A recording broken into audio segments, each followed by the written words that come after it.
मैं राकेश कुमार झा अभी सर के साथ डिस्कस कर रहा था, प्रोफेसर सरन सर के साथ, कि किस तरीके से एंटरप्रेन्योरशिप स्किल हो।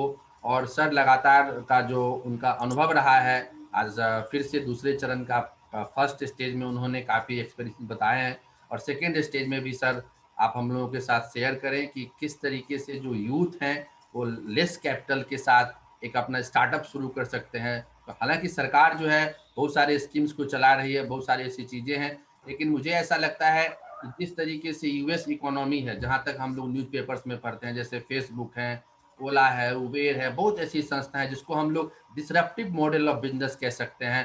तो जहाँ पे बहुत ज़्यादा पैसे की भी ज़रूरत नहीं है, इन्वेस्टमेंट की भी ज़रूरत नहीं है। तो किस तरीके से लोग इस तरह से आज के जो यूथ हैं, खास के युवा भारत में सर सबसे ज़्यादा है, ऐसे यूथ के लिए क्या मैसेज देना चाहेंगे, किस तरीके से करें, ऐसा कैपिटल किस तरीके से वो लगाएं, कहाँ लगाएं, क्योंकि बहुत सारे ऐसे युवा हैं जो करना चाहते हैं। तो सर आपका एक लंबा अनुभव है यहाँ से लेके यूएस तक, जहाँ पे पूंजीवाद की जननी कहा जाता है, मदर ऑफ कैपिटलिज्म कहा जाता है। और मुझे ऐसा लगता है कि जो फिलॉसफी है, खास के जो एलपीजी आया, जहाँ से ग्लोबलाइजेशन शुरू हुई, वहाँ से यूथ के इंस्पिरेशंस एक्सपेक्टेशंस बढ़े हैं।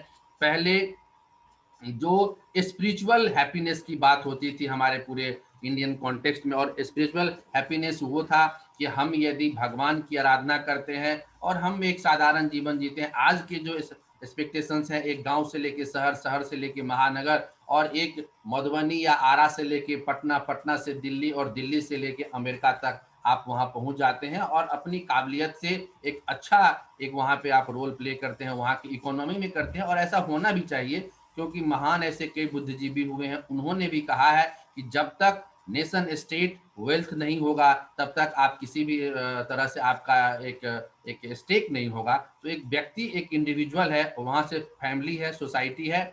और आप देखें कि जिस तरह से गुजरात की कम्युनिटी है, पंजाब के लोग हैं, राजस्थान के लोग हैं, आपने अपने टॉक में ही कहा कि वो तमाम ऐसे लोग हैं जहां दूसरे देशों में भी जाके, कई ऐसे कंट्री हैं, मैंने अफ्रीका के अंदर पढ़ा, साउथ अफ्रीका में कई ऐसे स्टेट्स हैं जो लोग यहाँ से चला रहे हैं, अफ्रीकन नेशंस में हैं। तो हमारी जो एक छोटी सी समझ है उसमें मैंने महसूस किया कि आखिर ऐसे कौन से एट्रीब्यूट्स हैं सर, ऐसी कौन सी ऐसी चीजें हैं जो इस तरह के लोग, और खास के जो उस तरह के जो सी शोर के लोग हैं, खास के गुजरात के लोग हैं, पंजाब के लोग हैं, और तमाम ऐसे लोग हैं। कनाडा में कहा जाता है कि पंजाबी जो है वहाँ की भाषा बन चुकी है, किसी जमाने में वो लिबरल बन के गए थे।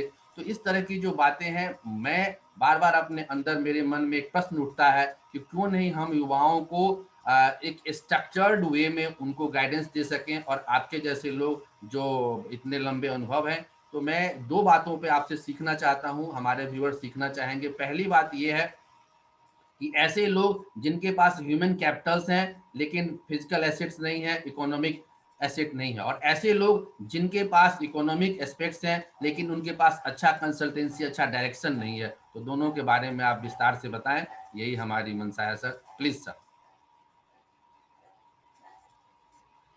तो मैं पहली बात तो ये कहना चाहता हूं सर कि सर हमारी सोच बाकी लोगों से सोच थोड़ी अलग है। अब इसके कारण चाहे जो हों, मगर ये सच है कि मैं बाकी लोगों की तरह सोचता नहीं हूं। कई बार इसका लाभ मिलता है और कई बार लाभ नहीं मिलता है, मगर नुकसान तो कभी नहीं होता है। तो अगर मुझे ये फायदा देता है तो मैं अपने सुनने वालों को, आपके साथ जो जुड़े हैं, उनको ये कहना चाहूंगा कि अगर लाइफ में आप एंटरप्रेन्योरशिप जैसी चीज को आराधना अपनी बनाना चाहते हैं, तो अपनी सोच को जो है ना पहले देखिए, दूसरे की बातें सुनिए, ध्यान से सुनिए। उसमें बहुत गूढ़ बातें छुपी हो सकती हैं। मैक्सिमम ये होगा कि बेकार बात होगी तो आधे घंटे आपने सुना, 10 मिनट सुना, 2 घंटे सुना, तो वो समय आपका जो है व्यर्थ चला गया, ऐसा लग सकता है। मगर व्यर्थ नहीं गया, कम से कम आपको वो कुछ सिखा के गया कि क्या नहीं करना चाहिए, क्या नहीं करना चाहिए। ये विज्ञान में बहुत रेस्पेक्टेड चीज है।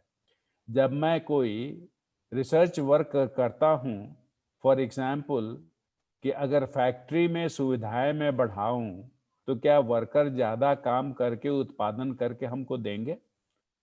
तो हमने सुविधाएं देनी शुरू की, उत्पादन बढ़ना शुरू हुआ। एक लिमिट आया कि हमने सुविधाएं दी, मगर उत्पादन में बढ़ोतरी नहीं हुई। ठीक है ना। दूसरी जगह फैक्ट्री में हमने यही एक्सपेरिमेंट किया, वहां तो सुविधाएं देते रहे, लोग और आलसी होते गए, उत्पादन बढ़ने की जगह पे घटने लगा। तो एक पॉजिटिव रिजल्ट दे के गया, एक निगेटिव रिजल्ट दे के गया। अगर हम कहें कि हमारा रिसर्च बेकार हो गया, किसी काम का नहीं है, तो नहीं है। तो एंटरप्रेन्योर को इस बात पे ध्यान देना चाहिए कि सोच अपनी हो, दूसरों की बात सुने, जरूर ध्यान से सुने, मगर इस उद्देश्य से सुने कि दूसरे से जो हम सुन रहे हैं वो रॉ मटेरियल है, उसको मैं अपने माइंड में प्रोसेस करूंगा, अपने निष्कर्ष पर निकलूंगा, और निष्कर्ष से मैं उद्यमी बनूंगा, एंटरप्रेन्योर बनूंगा। ये सबसे बड़ी जो है मेरी अपनी सोच है, इसी आधार पर मैं करता हूं, और हमको आशातीत सफलता मिलती है। आप जानते हैं बीआईटी मेसरा रांची को। बीआईटी मेसरा मैनेजमेंट में जिस समय मैं प्रोफेसर, उस समय करीब करीब 1200 इंस्टीट्यूट थे, और इंडिया में उस समय 5 आईआईएम्स हो चुके थे।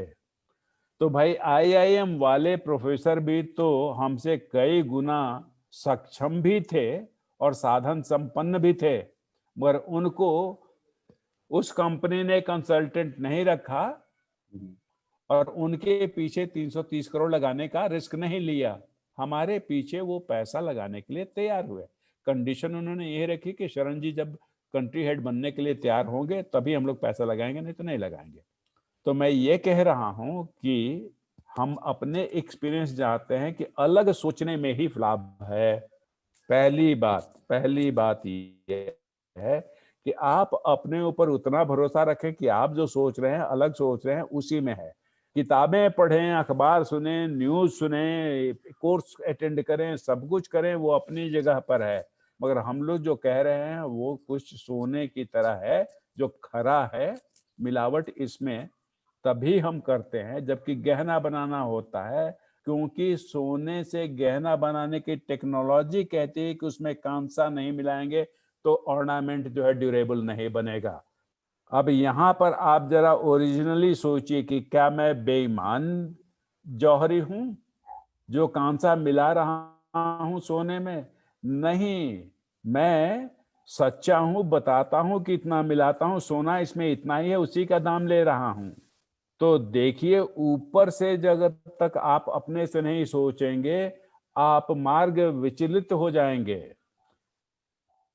बिल्कुल। बहुत जरूरी बात है ये। बिल्कुल सही। दुनिया जिसको अनएथिकल कहेगी, वो एंटरप्रेन्योर और हमारी सोच में जो है वो गहराई से समझने वाली बात है भाई। टेक्नोलॉजी गहना बनाने की ऐसी है कि सोना जो मेटल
रहता है। तो रोटी कपड़ा मकान से संबंधित जो सर्विसेज हैं उसको पहली बिजनेस बनानी चाहिए, बकेट नंबर 1 है, उसको खड़ी करिए। ये मेरी सबसे बड़ी सलाह होती है, ठीक है ना। पहला बिजनेस वो करिए जो कि बिल्कुल धरातल पर जुड़ा हुआ है, जिसके बिना आदमी का काम नहीं चलना है, ऑप्शनल नहीं है, ठीक है, समझ गया मेरी बात। सर और वो जब बिजनेस खड़ी हो जाती है तो फिर जो है उसको स्केल अप कर सकते हैं आप। स्केल अप करें कितना, जितना कि वो सिरदर्द न दे के जाए। अगर हमें 40 बच्चों के लिए एक ट्यूशन आते हैं, 4 घंटे में पढ़ाता हूं और हर घंटे के बीच में आधे घंटे के ब्रेक लेता हूं, तो 6 घंटे का हमारा शेड्यूल हो गया। इसमें मैं सुखी और संपन्न हूं। उससे ज्यादा स्केल अप नहीं करना चाहिए, लालच नहीं। लक्ष्मी जो है ना, चंचला तभी होती हैं जब उनका सम्मान नहीं होता है। तो आप अपने क्षमता से जब आगे बढ़ना चाहेंगे किसी काम को, तो लक्ष्मी चंचला होके चल देंगे। 40 बच्चों तक का ट्यूशन आपको बहुत सुखी रखता, और 60 बच्चों पर अगर आप चले गए तो फिर आपको दुखी कर जाएगा। तो आप कहें कि भाई तो फिर ऐसे कैसे चलेगा, तो वहीं पर हमारी अहमदाबाद की पढ़ाई काम आती है। वो पढ़ाई ये आती है कि पहला बिजनेस जो है, हम दिन रात अपनी सेवा से सरस्वती लक्ष्मी गणेश जी को प्रसन्न करके चल रहे हैं। जब उसको एक लिमिट के बाद हो गया, तो फिर मैनेजमेंट से हमने क्या किया कि बिजनेस स्पेशलाइज करके उसकी स्ट्रक्चर अलग बनाई, और सारा प्रॉफिट अब अपने ऊपर नहीं लेंगे। हम एक सैक्रिफाइस करेंगे कि एक मैनेजर रखेंगे जो कि 40 से ऊपर वाले ट्यूशन का जो इनफ्लो हो रहा है उसको वो मैनेज करे। और मैं अपने 40 स्टूडेंट्स में से 10 को छांटूंगा। तो छाट के जो 6 घंटे में पहले करता था, उसमें से 1 घंटा मेरा बच गया है और आधा घंटा बीच वाला बच गया है, 1.5 घंटा बच गया है। समझ रहे हैं मेरी बात ध्यान से। वो हमने शॉर्ट टर्म के लिए कॉम्प्रोमाइज किया, उससे मैनेजर को मैनेज करने में मैं जाऊंगा, 1.5 घंटे मैनेजर को मैनेज करने में मैं लगाता हूं, और उसके बाद से शॉर्ट टर्म में जो 10 का हमने ट्रेड ऑफ एलिस करने लग जाएगा, तो फिर हमको वो एडिशनल मिल जाएगी। होपफुली मेरा इक्वेशन आपको समझ में आ रहा है, नहीं तो मैं फिर दोबारा समझा सकता हूँ। सर समझ गए सर। तो ये जो चीज है, सोच है, आधार पर मैंने ये सीखा है, कड़वा सत्य है, लोग नहीं मानते हैं और उसके बाद से हर्जना भरते हैं। मैं सोचता हूं कि मैं क्या करूं अब इनका। जब हमें मालूम है कि यही करना उचित है और ये करना अनुचित है, फिर भी कोई नहीं सुन रहा है, तो ठीक है ना सुने भाई, सबकी अपनी अपनी जिंदगी, मगर सुनने तो लाभ में रहेंगे, फिर कभी पीछे नहीं आएंगे।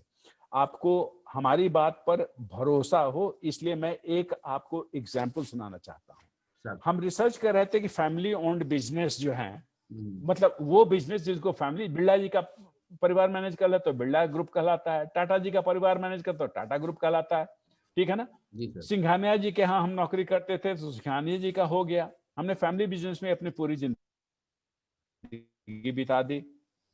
तो फैमिली बिजनेस में हमने सोचा कि जरा देखें तो, क्योंकि भाई लोग कहते हैं कि 3 पुश तक तो बिजनेस बहुत बढ़ती है, चौथे पुश में उसका तहस नहस हो जाता है। आपने सुन रखा होगा, shirt sleeve to shirt sleeve in 4 generations, ठीक है ना।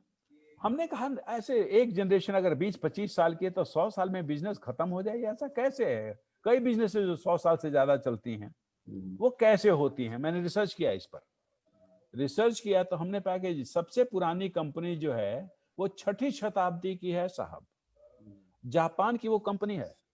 और जब और गहराई में हम गए तो हमने पाया कि उन्होंने एक नियम बना रखा है कि 2 रिजॉर्ट ही हम चलाएंगे। हॉट वाटर स्प्रिंग में उनके 2 रिजॉर्ट हैं और 2 ही वो चलाते आ रहे हैं, 1000 साल से ऊपर हो गया। भले कोई फैमिली मेंबर नाखुश को फैमिली छोड़ के अपना हिस्सा लेके चले जाए, दूसरा कोई बिजनेस करे वो करे, मगर ये जो मूल जो है, जड़ जो है, वो 2 रिजॉर्ट का ही रह गया। तो मैं ये आपको दूसरी बात कह रहा हूं कि देखिए, हम लोग जो कह रहे हैं कि फेल्योर जो है ना, वो जब देव ज्यादा नाराज हो जाते हैं हमारे व्यवहार से तो फिर ठोक देते हैं हमारे ऊपर। नहीं तो मनुष्य को भगवान ने फेल होने के लिए नहीं बनाया है। बात मानिए, प्रभु ने हमको फेल होने के लिए नहीं बनाया है, हमको पास होने के लिए बना के उन्होंने भेजा है। ठीक है ना? और हम जो आपको कह रहे थे पार्ट 1 में कि बिजनेसेस वही फेल होती हैं जिनको एक्सपर्ट एडवाइस समय पे नहीं मिलती है, उसका दूसरा अंश अब मैं कह दूं कि लोग बड़े बुजुर्ग कहते रहे हैं कि बुरा समय आता है तो मति भ्रष्ट हो जाती है। बिल्कुल सही बात। तो अगर आप सच्चे मन से सुबह में पूजा करके अपने इष्ट देव की आते हैं तो गारंटी है कि मति भ्रष्ट होने से वो बचा देंगे आपको। और बाकी मनुष्य का जो काम है, हम लोग के एक्सपर्ट एडवाइस सुन के आप चलते रहें। पहली बिजनेस ऐसी करके खड़ी कर दें कि जो जापानी कंपनी की तरह के 1000 साल, 15,000 साल, 58वां पुश्त उनका चला रहा उस कंपनी को भाई, 58th जनरेशन उसको चला रही है। और हमने उस पर अपना समय लगाया, सीखा, किया हुआ है। अगर कोई दूसरे ने किया हो तो हमारा कॉम्पिटिटर बने, वरना तो हमको कंपटीशन ही नहीं है। जैसे कि टेलीकॉम कंपनी में ना यूरोपियन कंपनी ना अमेरिकन कंपनी हमारा कंपटीशन कर सके ना कर सकेंगे। प्रभु की दया से एक ही था कि सोचते अपने दिमाग से हैं और समझाते हैं। और ये रास्ते वो हैं कि हमारे ज्ञानी के दादाजी की तरह बिल्कुल ही सिद्धांत क्लियर है कि धोती कुर्ता सही है, कपड़े से आदमी नहीं है। अपना जो काम कर रहे हैं वो सच्चे और सही तरीके से हो रहा है, उसको कोई नुकसान ना पहुंचा सके, उससे बचा के चल रहे हैं। जैसे बच्चे को बचा बचा के चलते हैं, वैसे अपने बिजनेस को बचा बचा के चल रहे हैं। ठीक है ना? और मोटरसाइकिल खरीदना बाकी लोगों को शोभा देता है, हम लोग उस सिरदर्द में नहीं पड़ना चाहते हैं। ठीक है ना? अगर खरीदने की जरूरत होगी तो फिर दूसरा एक साइड में बिजनेस करके, आज वो लड़का जो है नासिक में एनवायरमेंटल मैनेजमेंट का काम करता है और ऑडी पर चलता है, कोई दिक्कत नहीं है, उसके घर वालों को कोई परेशानी नहीं है, क्योंकि यहाँ पर वो नासिक में इंसुलेटेड है। तो ये तरीके उठा के काम करने का होता है, ये जानना बिजनेस के लिए जरूरी है। स्किल वही कहलाती है। तो मैंने पहला पार्ट कहा कि कोई भी बिजनेसमैन बन सकता है, चाहे पढ़ा लिखा हो या ना पढ़ा लिखा हो, गांव का हो या बहुत कॉस्मोपॉलिटन जगह का हो, बड़े संपन्न परिवार से हो या विपन्न परिवार से हो, वो कुछ नहीं मैटर करता, कोई भी खड़ा कर सकता है, सबके साधन का है, प्रोवाइडेड कि वो प्राइमरी, सेकेंडरी या टर्शियरी सेक्टर तक ही रहता है। या तो फैक्ट्री में मशीन का रिपेयर करता है, वो सेकेंडरी हो गया, सर्विस हो गई। या मशीन को ऑपरेट करता है तो ऑपरेटर हो गया, वो सर्विस हो गई। या मशीन बना के बेचता है तो प्राइमरी हो गई, कैपिटल गुड सप्लाई करता है। प्राइमरी, सेकेंडरी, टर्शियरी के बीच में रहें, टर्शियरी के पीछे शुरू में मत जाएं और यहाँ पर शुरू करें। आपसे अभी बात हो रही थी, केरला से काली मिर्च खरीदें और मधुबनी और दरभंगा में काली मिर्च बेचें। आपका सप्लायर सच्चा हो, अच्छे क्वालिटी का बेचता हो, आपका प्रोक्योरमेंट वाला कॉम्पिटेंट हो कि सही दाम पर खरीदता हो, ताकि आप सही दाम पर यहाँ बेच सकें। और उसके बाद से फिर प्रभु से मनाइए कि उसका व्यापार बढ़े। जब उसका व्यापार बढ़ेगा तो पर यूनिट परचेजिंग कॉस्ट उसकी कम होगी, तो आपको जो है प्रॉफिट मार्जिन बढ़ेगा और कंपटीशन बढ़े तो आप जो है सस्ते में भी बेच के अपने बिजनेस को बचा सकते हैं। ये खड़ी कर लें, ठीक है ना? तो ये सारी बातें हो गई। इन सारी बातों से क्या होता है कि एक बार जब आपकी नींव खड़ी हो गई, नींव बन गई, तो उसके बाद से या तो उसी को स्केल अप करने के लिए मैनेजमेंट लगा दे, आप मैनेजर रख लें, आप ओनर रहे, अपना इधर कम किया, आपको मेथड बताया मैंने, कर दें। और विश्वास के साथ करें, श्रद्धा के साथ करें कि जो हमको एक्सपर्ट हमारे बता रहे हैं जिंदगी दुनिया देखिए, करा है उन्होंने, भरोसे लायक है, करें आप, हो जाएगी आपकी। गाय की तरह है, गाय आपसे खाना मांगेगी, सेवा मांगेगी, मगर उसके बाद से आपको जो है इतना संपन्न कर देगी, कंपोस्ट दे के और दूध दे के, कि फिर आपको किसी के सामने हाथ फैलाना नहीं पड़ेगा, सिर झुकाना नहीं पड़ेगा। सबसे बड़ी चीज बिजनेस की यही होती है कि आदमी मॉडेस्ट रहता है, मगर इसका मतलब ये नहीं कि कमजोर रहता है। ठीक है ना? आगे कहें आप, सर सर आगे कहें, तो आप कहें जैसे और जैसे कुछ कहें। जैसे आज के जो यूथ हैं उनके पास ये रहता है कि हम जो स्किल बेस्ड इंडस्ट्री को क्रिएट करें, या जो फाइनेंशियल जो मैंने सर्विसेज को लेके या प्रोडक्शन को लेके, इकोनॉमी मोटा मोटी इसी दो पे चीजें हैं। तो सर्विस सेक्टर में कैसे जाएं, और यदि सर्विस सेक्टर हम नहीं कर पा रहे हैं तो किस तरीके से हम आप प्रोडक्शन में जाएं, तो इसके लिए यूथ को कैसे आप क्या सजेशन देना चाहेंगे? देखिए, पहली चीज तो ये है कि उनको जितना जल्दी संभव हो हम्म, उतनी जल्दी अर्निंग मेंबर बन जाना चाहिए। जी 13-14 साल की उम्र में बच्चे जो हैं हमारे सिस्टम में क्या है कि 8th या 9th क्लास में होते हैं। जी एक क्लास नीचे या एक क्लास ऊपर हो सकते हैं। जी जी तो इसका मतलब मैं सबसे पहले यही कहूंगा कि बिजनेसमैन को सबसे पहली जो सहन शक्ति होनी चाहिए कि झा जी हमको खराब कह रहे हैं, निकम्मा समझ रहे हैं, शरण जी हमको जो है अरे मनोबल पर कोई प्रभाव नहीं पड़ना चाहिए। ठीक है, ये ये सबसे पहली प्रैक्टिस करने की जरूरत पड़ेगी। हमारे साइड के बच्चों को, हमारे साथ भी होती थी, लोग कहते थे हमारे लायक ये काम नहीं है। ठीक है ना?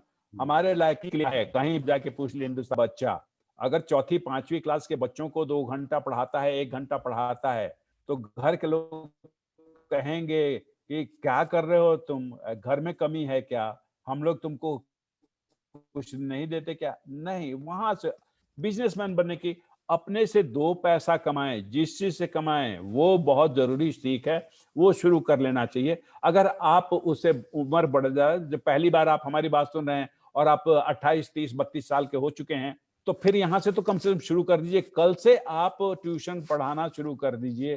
भाई, ट्यूशन खोजने में समय लगेगा, लोगों को भरोसा करने में समय लगेगा, आपको तैयारी करने में लगे, मगर गांठ मान लीजिए कि अर्लीस्ट पॉसिबल मैं 2 पैसा कमाने लग जाऊंगा अपने काम से, अपना बाकी सब काम करते हुए। ये ट्रेनिंग सबसे पहली जरूरी होती है, मेरा ये मानना है।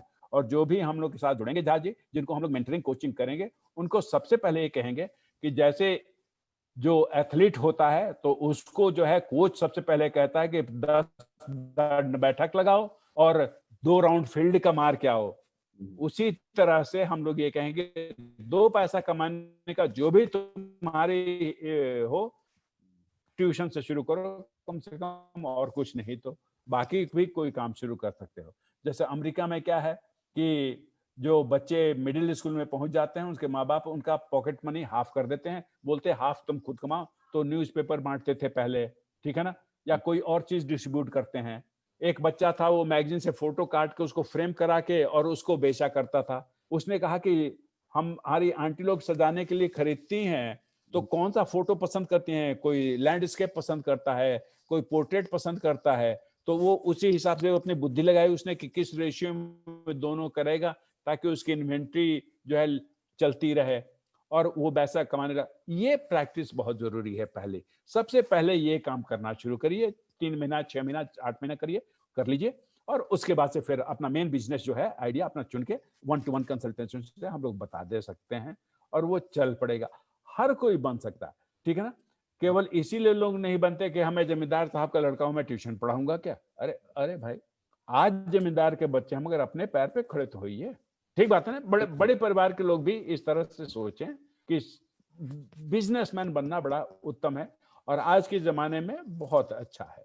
ठीक है ना? तो और क्या कहूं मैं, अगर बात अच्छी लगती हो तो बड़ी अच्छी बात है, नहीं बिल्कुल। तो फिर तो हम लोग तो नहीं। नहीं, नहीं, बिल्कुल आपने हाँ, बहुत अच्छी हाँ, बातें बताई, हाँ, सारी बातें बिल्कुल ही सही है, ऑथेंटिक है और आपका जो आइडिया है वो बिल्कुल एम्पिरिकल आइडिया है, प्रैक्टिकल अप्रोच है और ये होना भी चाहिए क्योंकि बचपन से जब से हम ग्रोन अप होते हैं, उन चीज़ों को अमेरिकन इकोनॉमी का आपने वेस्टर्न सिविलाइजेशन की बात कही, अपने यहाँ बच्चों को कहा जाता है पेरेंट्स सब्सिडी जो मिलती है 30 ईयर्स तक, 25 ईयर्स तक वो चीज़ें नहीं हो और जब तक ये जो लाइफ साइकिल है उस लाइफ साइकिल में जितना जल्दी हो पहले हम उन चीज़ों को समझें, उन चीज़ों को देखें और बल्कि हम अपने प्रदेश से और दिल्ली के अंदर देखते हैं कि ऐसी फैमिलीज हैं, खास के जो हमारे उस टाइम के जो लैंडलॉर्ड जो होते थे, मकान मालिक, सरदार जी थे, तो उनके बच्चे भी हमने देखा कई सारे छोटे-छोटे काम उस टाइम किए थे। एयरपोर्ट पे वो जाता था छोटे-छोटे काम करने के लिए। तो मुझे ऐसा लगा कि बिल्कुल आपने जो प्रैक्टिकल बातें हैं, वहाँ की जो एक मानसिकता है, एक जो माइंडसेट है, आज मैं कहीं वर्क कल्चर ही डिस्कस कर रहा था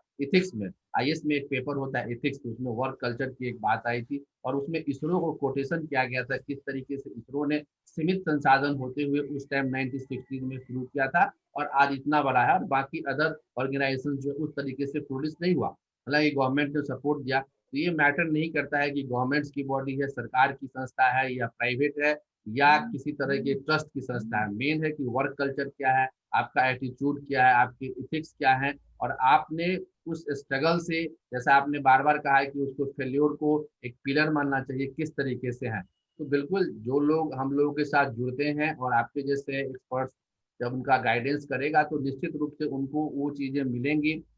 जैसे आपने केस स्टडी में बातों-बातों में कहा कि मेरे घर की बात है, अभी मैं कुछ दिन पहले सामान मँगाया, तो ₹80 में 25 ग्राम इलायची मिला। तो मैंने उससे पूछा ₹80 में 25 ग्राम यानी 50 ग्राम का ₹160 उसने लिया। तो यानी यहाँ पे इतने महँगे हैं और वहाँ पे रेट जब उसने मुझे किसी ने हमसे शेयर किया था तो रेट काफ़ी कम थे। यानी 5 गुने दाम पे दिल्ली के अंदर कार्डेमम मिलते हैं जो कि मेन मैन्युफैक्चरिंग आपको पता है केरला में ही है। तो ये जो बिजनेस एंटरप्रेन्योरशिप स्किल है, कोई भी आदमी किसी भी स्टेज में कर सकता है और यदि जितना यंग में हो और मैं समझता हूँ कि हम लोग स्पेसिफिकली तब बता पाएँगे जब कोई आदमी कोई आइडिया लेके आएगा, फिर स्पेसिफिकली हम लोग उनको बता पाएँगे कि चलो आप वहाँ का लोकलाइज़्ड बिज़नेस है, वहाँ का ज्योग्राफिकल या क्लाइमेटिक एग्रो ज़ोन ये है, तो आप इस तरीके से करो, तो वो ज़्यादा होगा। फिर हम अगले जो टॉक शोज़ हैं, जो हमारा थर्ड डिस्कशन होगा, थर्ड पार्ट का डिस्कशन होगा, उसमें हम लोग स्पेसिफिकली खास के एग्रीकल्चर बेस्ड